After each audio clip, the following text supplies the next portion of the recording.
I'm Sydney with Catalyst Fund.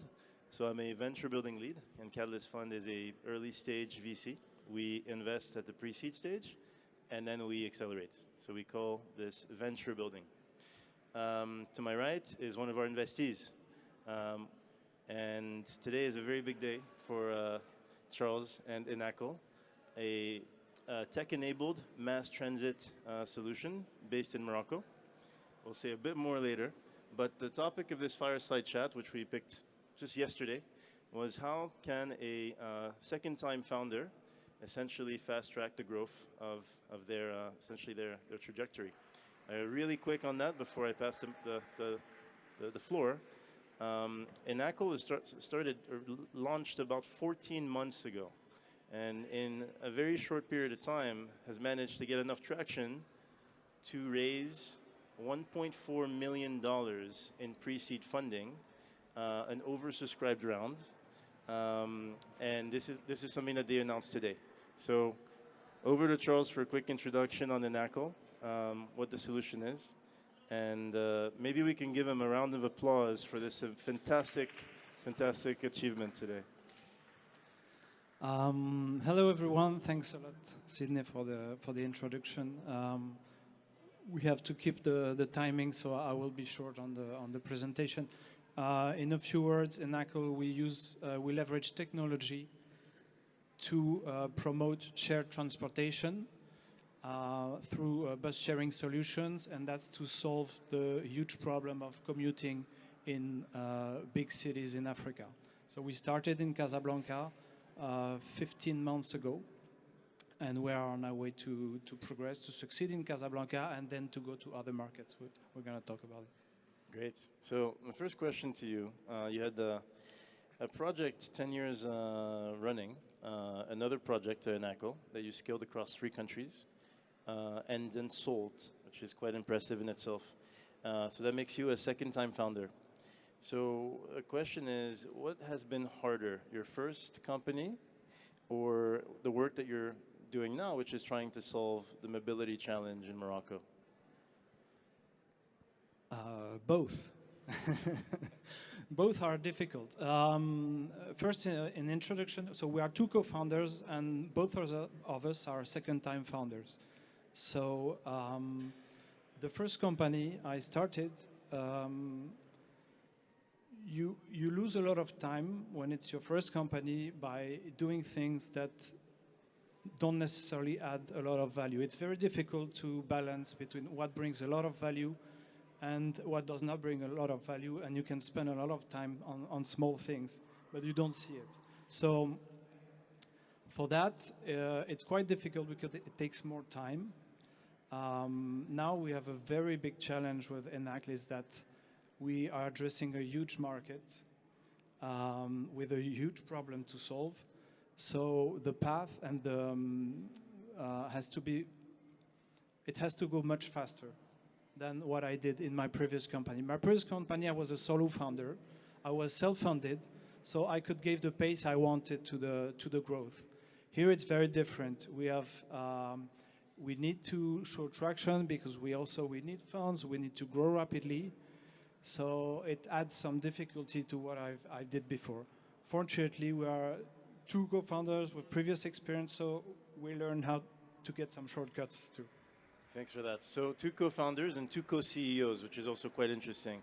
The second co-CEO is somewhere in this room. I won't point out to him, but his name is Samir Benani, and he's also a second-time founder, which ultimately he's right there in the back in the middle, for those of you who are.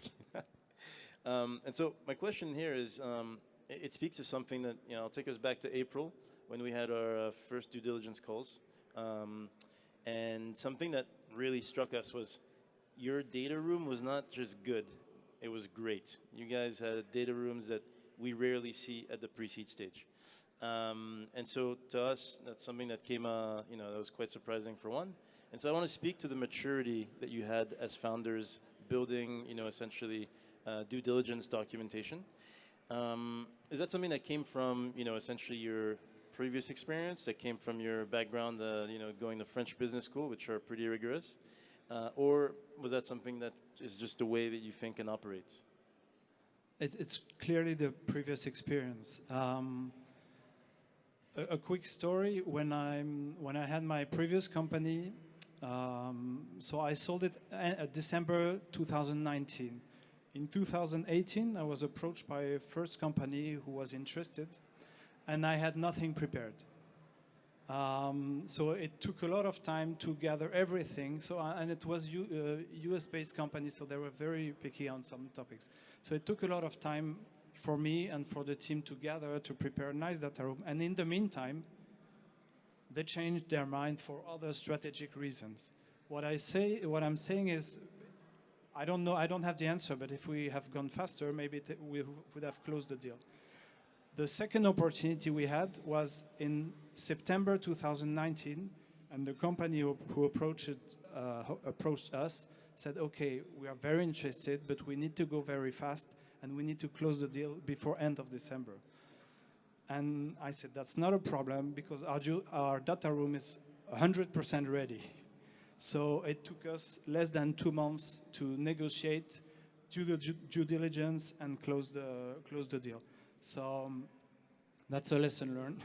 So now what we've learned with Samir is that you need to have everything prepared in case you have an opportunity to raise funds, to sell your company.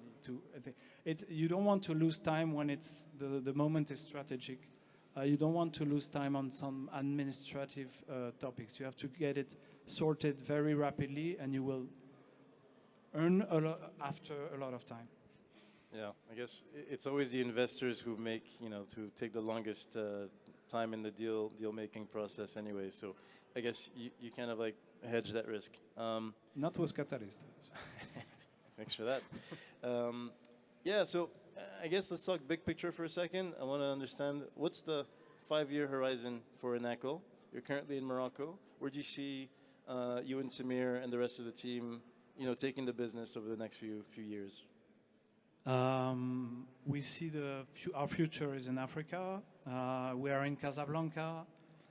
By 2031, we expect to be in 5 major African cities.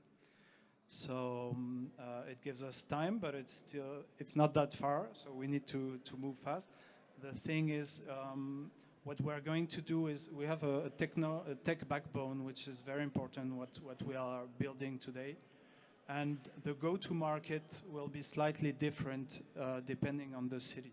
So we chose a specific go-to-market in Casablanca, providing bus sharing solution, working with private transportation companies. We might take a different go-to-market approach when we will go to Abidjan, to Dakar, to Tunis. But the tech backbone will remain the same, and he will allow us to scale.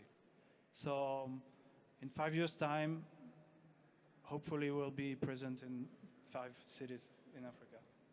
I look forward to that day. That's great. Look, I think that's it for me.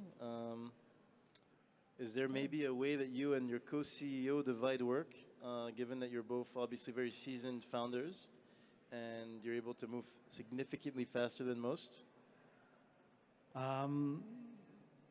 So task of each co-founder is something tricky, So we have the same background, management background.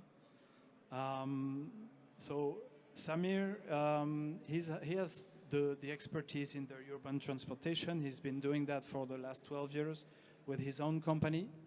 So he brings this expertise, and for example, it's natural that he takes on the supply part, which is critical in our strategy. When you say supply, you mean the supply of vehicles? Supply of vehicles, yes, which is really an important topic. And for the rest, so some topics are clearly, responsibilities are clearly identified.